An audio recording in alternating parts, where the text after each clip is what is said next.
revenir sur l'impuissance. Bon, c'est vrai que dans tous les secteurs, c'est jamais facile. C'est sans doute encore plus difficile dans le contexte économique comme aujourd'hui.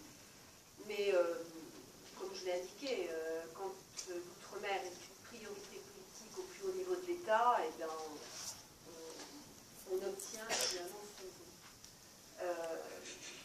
Moi, je rappelle qu'au bout d'un an d'application de la loi que j'ai fait voter, les chiffres étaient là. Le chômage avait été réduit de 8% dans les hommes et l'investissement avait augmenté de 53%. C'était les premières statistiques. C'est vrai que maintenant, parler de développement endogène, on appelle ça comme on veut, à l'heure de la mondialisation...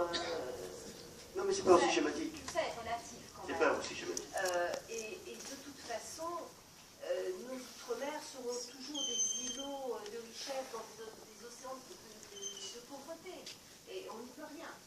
Donc, la compétitivité de nos entreprises, avec le problème du coût salarial, le coût de l'investissement compte tenu des particularités géographiques, on n'y peut rien. Donc, ça, il faut pouvoir agir sur ces données.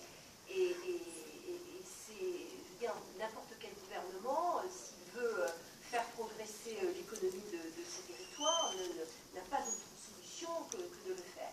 Je voudrais quand même ajouter un mot sur, on parle des dotations et finalement de ce qu'on peut appeler la solidarité nationale. Je crois qu'il ne faudrait quand même pas oublier non plus que, il faut casser un peu ce cliché d'assistanat et d'outre-mer qui coûte cher.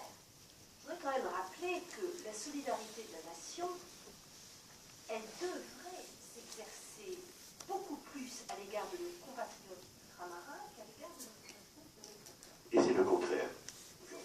Et pourquoi pas seulement, évidemment, pour toutes les difficultés que l'on connaît et dont on vient de parler, mais je voudrais quand même rappeler que la sécurité de tous les Français, à qui on la doit? Un territoire d'outre-mer, à la Polynésie française. La France et l'Europe, si elles peuvent revendiquer d'être une puissance spatiale, à qui on le doit? À la Guyane. Il y a un certain nombre de dettes comme ça qui ne peuvent pas s'éteindre. Et je crois que ce serait bon quand même de le rappeler à tous les Français. Donc cette solidarité nationale, il me semble qu'elle doit jouer encore plus à l'égard de nos compatriotes d'outre-mer. Et ça, c'est un message... voilà, qu'on n'a pas tendance à diffuser. Et il faudrait de temps en temps remettre aussi un petit peu les pendules à l'heure, si je puis m'exprimer ainsi.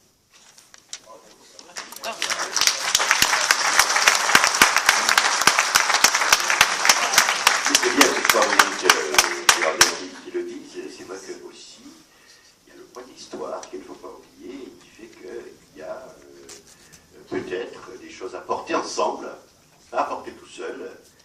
Qu'il y a le fait que beaucoup de nos compatriotes, qu'ils soient blancs, bleus, verts, jaunes, noirs, sont victimes de discrimination. Et je me souviens de certains combats menés notamment par Patrick sur le logement, sur des choses comme ça, des choses concrètes qui font le quotidien des gens. Et je pense que, Patrick, je ne sais pas si le moment est venu de donner la parole à la salle, si c'est prévu.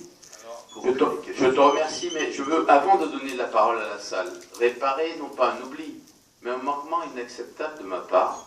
Et je vais vous demander tout à l'heure de l'applaudir. C'est Éric Delucy, le président du GPBAN.